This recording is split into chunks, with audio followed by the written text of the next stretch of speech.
Oke, kembali lagi bersama kami di channel teori anime terpopuler.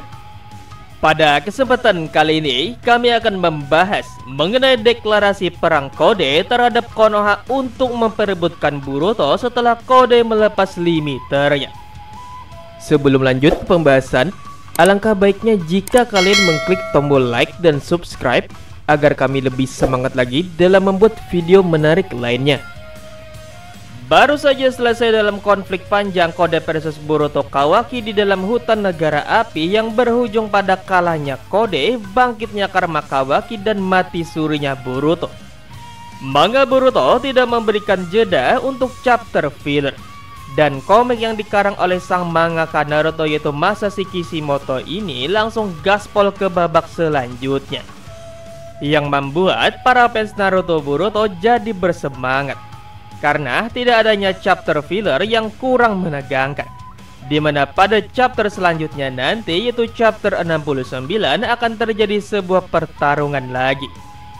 Iya, baru saja selesai bertarung pada chapter 67, Kode tiba-tiba saja sudah muncul dan mendatangi Konoha pada chapter 68. Dan pada chapter 69 sepertinya pertarungan yang tidak terelakkan lagi akan terjadi di sini. Pertarungan ini sendiri ada beberapa hal kemungkinan yang bisa terjadi, di mana ada beberapa orang yang bisa bertarung di sini. Dan inilah beberapa pertarungan yang bisa terjadi tersebut.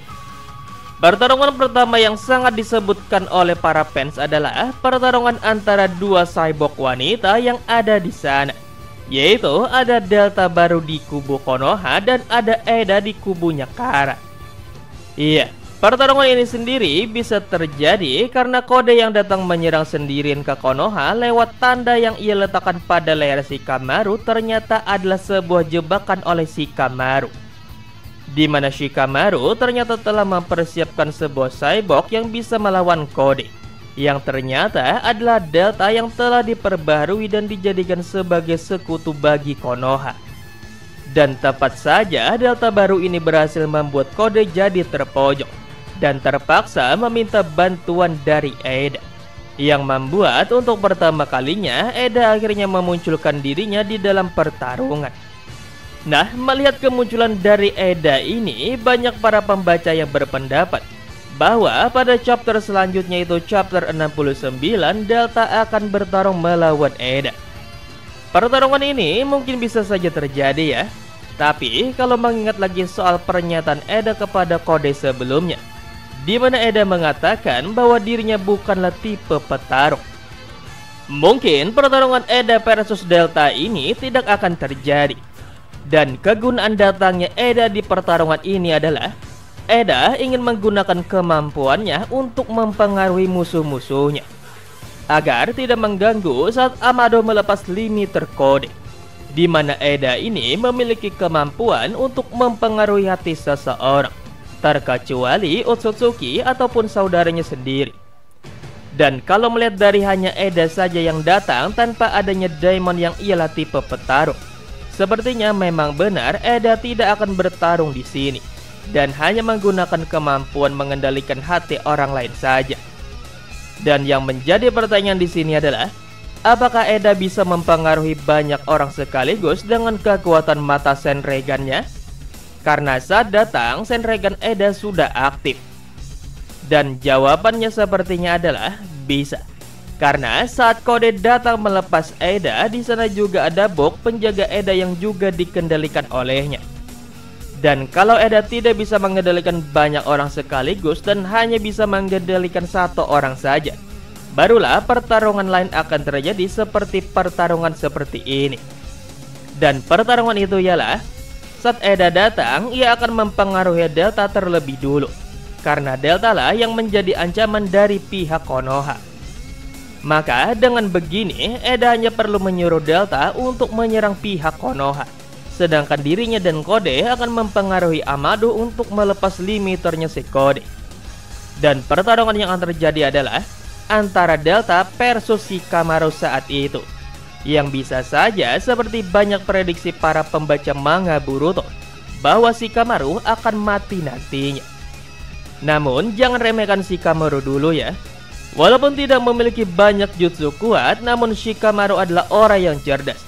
Bahkan dia adalah orang yang telah mengalahkan Hidan. Jadi bisa saja Shikamaru mungkin mampu menahan Delta di sini sampai bantuan datang. Bahkan mungkin Shikamaru bisa mengalahkan Delta yang dikendalikan oleh Aida ini.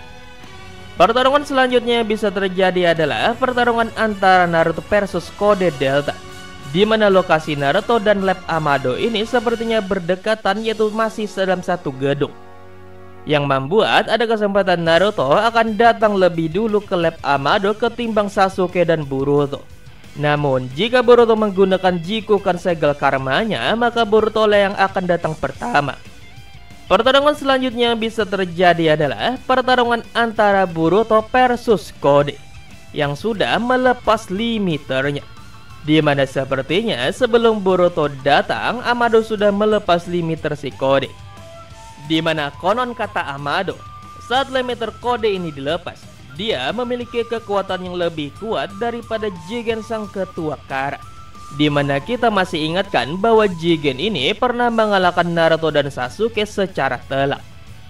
Namun jika Boruto bertarung melawan Kode yang sudah melepas limiternya nanti, sepertinya pertarungan ini tidak akan berlangsung lama, karena Shinobi Konoha pasti akan berdatangan, yang membuat Kode lebih memilih untuk mundur dulu ketimbang membuang-buang kekuatannya yang baru saja bangkit setelah limiternya dilepas oleh Amado.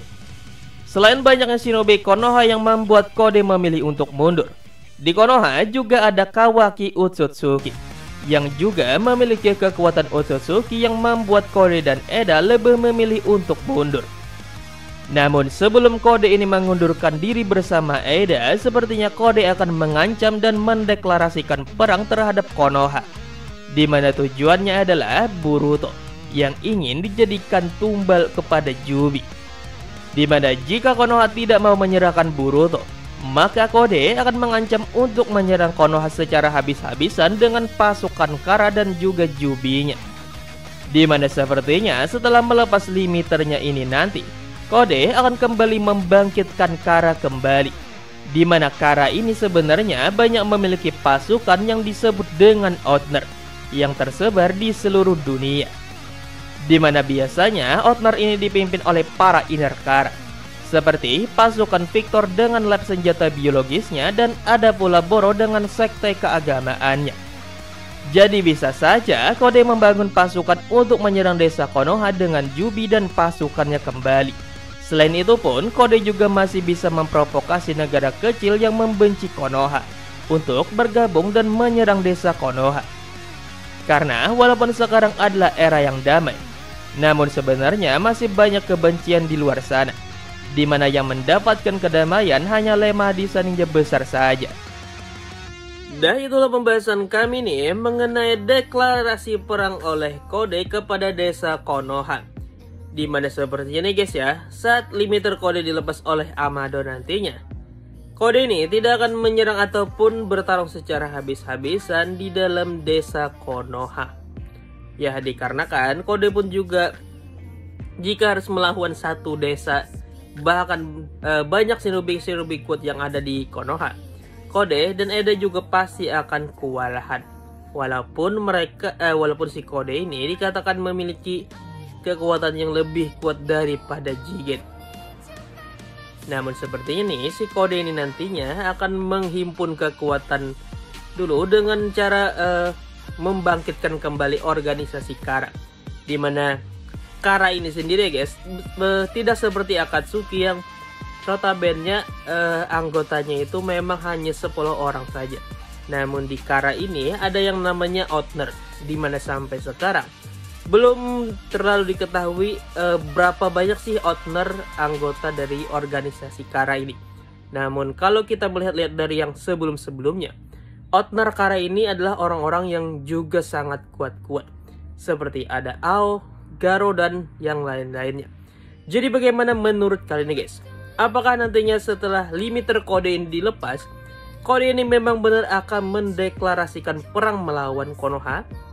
Dan mungkin saja perang ini akan jauh sangat terjadi yang membuat Kawaki juga bergabung dengan Kode, yang membuat pada akhirnya Kawaki lah yang menyerang desa Konoha. Jadi bagaimana menurut kalian? Tulis jawaban kalian di kolom komentar di bawah ya. Terima kasih telah menonton, sampai bertemu kembali di video selanjutnya. Bye bye.